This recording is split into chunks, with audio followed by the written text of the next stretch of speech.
Well, it is day 5 of 10 Towns in 10 Days, highlighting Western Mass communities, people, businesses, and a lot more. We're also donating to a charity in each town, sharing what makes those towns special. Today, we go to, drumroll, Palmer. Yeah, if you tuned in at noon, you saw me go to the Burgundy Brook Cafe. And we look good. I could smell the food through the TV. know. There's some in the newsroom Yeah, I know. for you too, by the way. Well, I did have a chance to visit a lot of different places in Palmer, and I'm so glad that I made Palmer this year's 10 Towns in 10 Days, made the list. I really enjoyed my visit in town, and I found a town that was rooted in transportation. Take a look.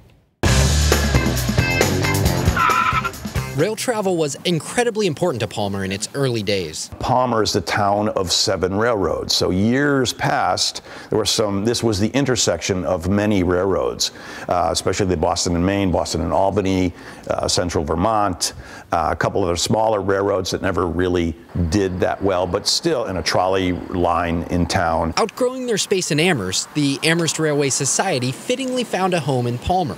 They work to keep rail travel alive, one model train at a time. And they're like mesmerized.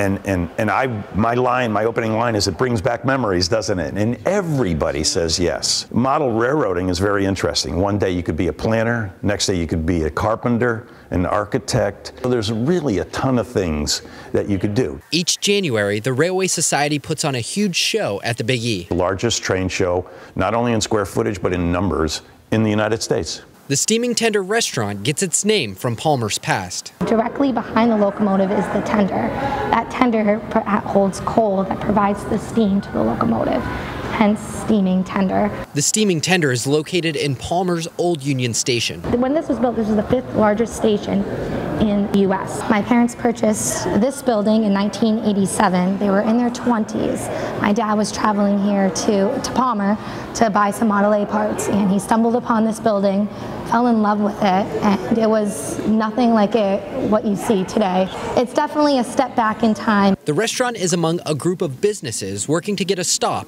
on the proposed east-west rail. I think Palmer has so much opportunity, and again, we're trying to bring the rail service back here, so that is the next step. Palmer Motorsports Park is taking Palmer from train track to racetrack.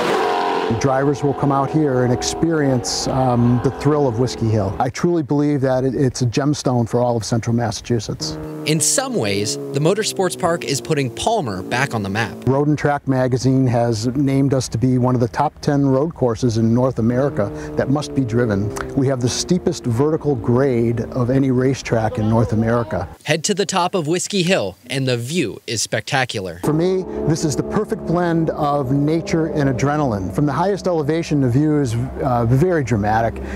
You can look all the way off to Mount Greylock in the northwest corner of Mass, and you can see it on a clear day. Making Palmer worth a pit stop.